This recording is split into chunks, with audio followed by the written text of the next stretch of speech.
O río Miño nace no Pedregal tras da Serra de Meira, provincia de Lugo. Poderoso Pai Miño, ti vives connosco cada día, brincador co susurro no Pedregal de Irimia. As túas augas fluyen continuamente ata desembocar no Océano Atlántico, mar de Portugal. Alá polo ano 1943 sentín a ansiedade de coñecer o río Miño. Non é en van que as súas augas caudalosas asombraron a miña infancia de alegría e de sosego.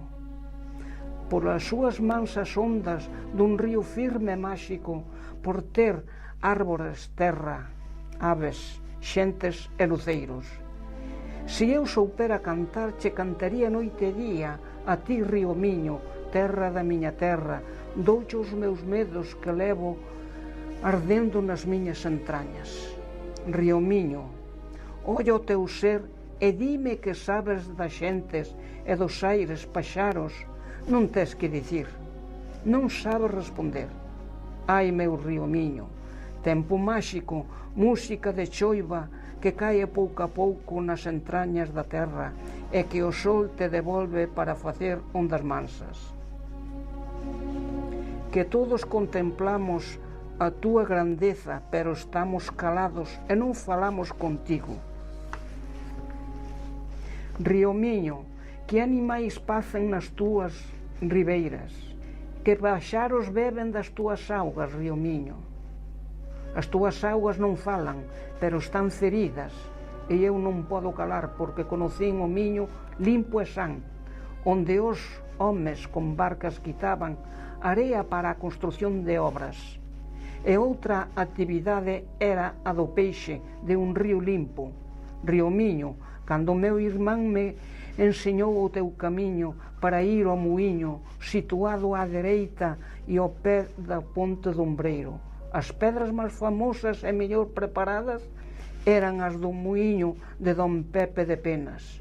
Tiña para moer centeo, trigo e millo, con pedras de albeira.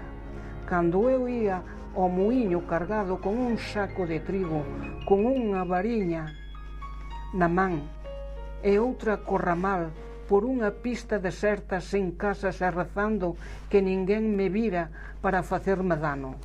Cando chegaba ao muiño, prendía o ramal a unha das anillas que tiña o muiño e logo saía o muiñeiro todo cheo de fariña, quitaba a cargo ao burro e se eu agardaba pola muñada, pasaba o tempo mirando como entraban as augas por uns filtros para o muiño, pero eu con medo de caer ao río.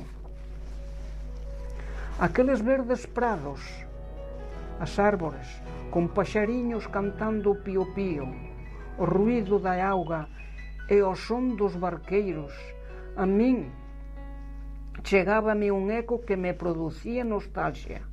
Río Miño, coas túas ladeiras, que as túas ladeiras tiñes unha serie de muiños hoxe abandonados, e que ninguén se interesa por este tema, e así perdeuse unha riqueza.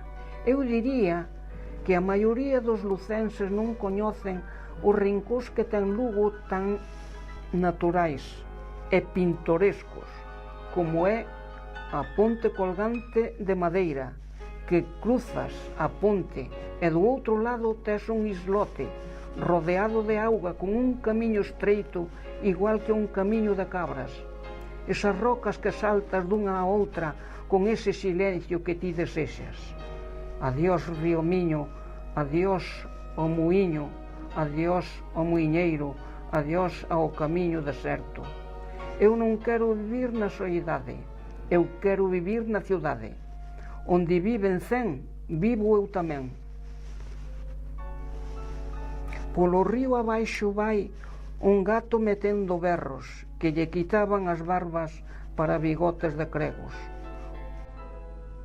Do outro lado do río sentín cantar e escoitei. Ai, meu Deus, que ben canta amores que eu olvidei.